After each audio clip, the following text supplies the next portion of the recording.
Mark's Gospel presents the Transfiguration as a preview of what would become apparent to Jesus' followers after he rose from the dead.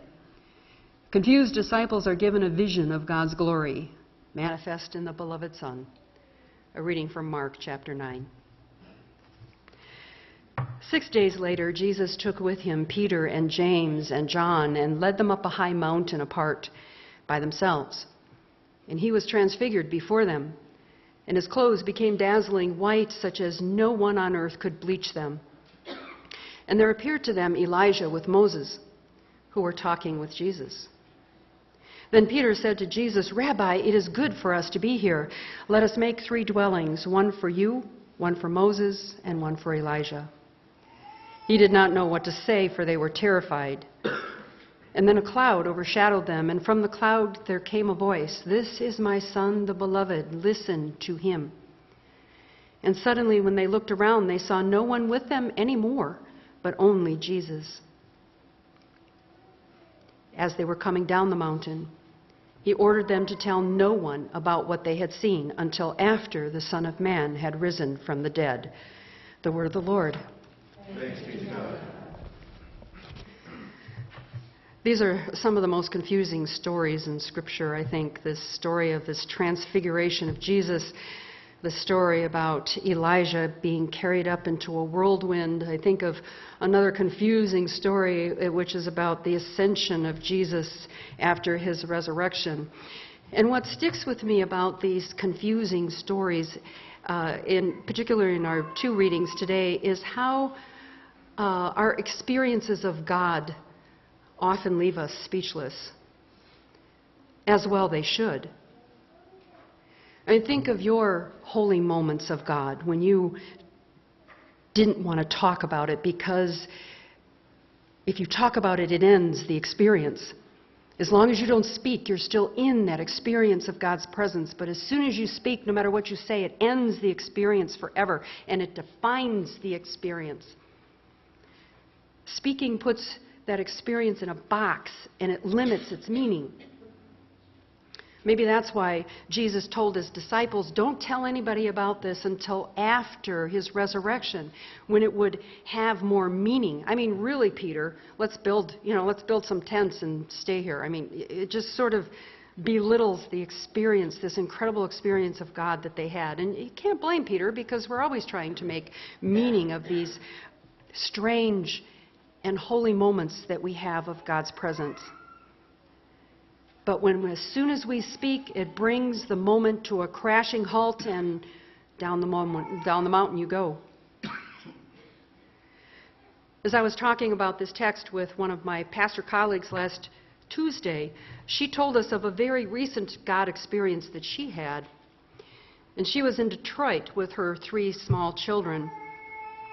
And she and her children were in a van, in the hotel van, on their way back to the airport after a snowstorm. And of course, you know that Detroit is bankrupt, so their plows don't get out as often as ours do here in Minnesota. And so the freeway was still snow-packed and difficult to travel on.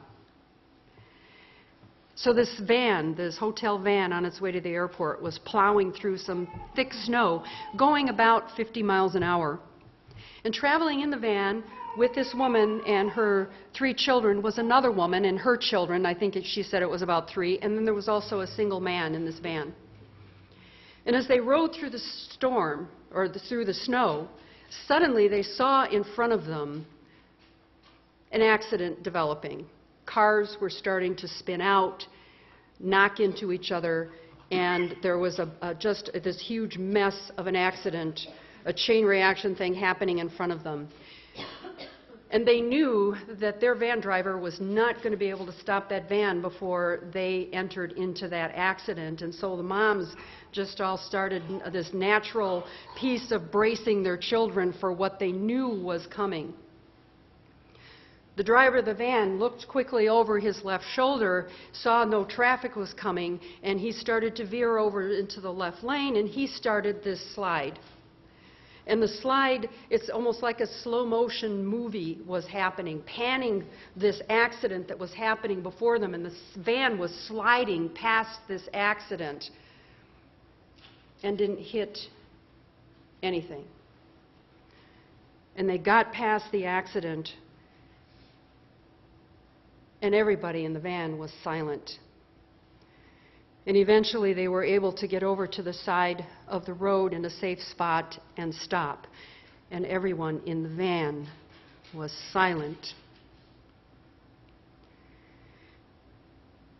During the whole event, none of them said a word. Finally, the driver of the van said, "I have no idea how I did that." And there was more silence. And then the man who was passenger in the van said, "Jesus Christ."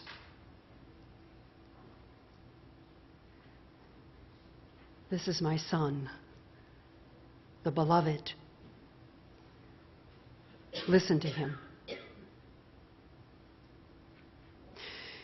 You've all had, I know, your own God moments. When you've been invited to climb that mountain, enter the whirlwind, stick your head in the clouds. Think of when you have been changed by an intimate encounter with the holy. When have you taken a risk or given up control or trusted God because you had no other choice? Was it at the deathbed of a beloved person, when pain relaxed finally into the peaceful healing of death?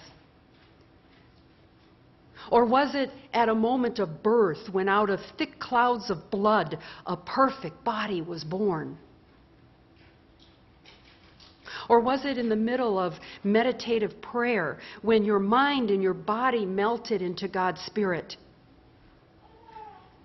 Or was it a musical moment, when emotion pushed open the limits of your mind to uncover the very beat of God's heart? Or was it during a political demonstration, when thousands of voices cried out as one for justice or for peace?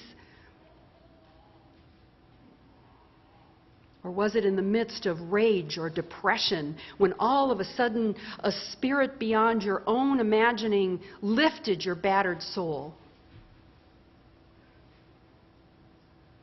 Or perhaps it was a moment of professional perfection, when all your spiritual gifts came together, glorifying and enjoying God with energy and imagination and love. Beloved ones of God, God offers you these moments to see God all the time.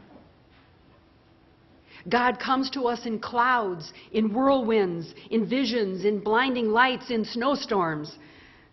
There's a pattern here. And the pattern is all about God's passionate love affair with humanity. So be silent. Listen. See Jesus Christ.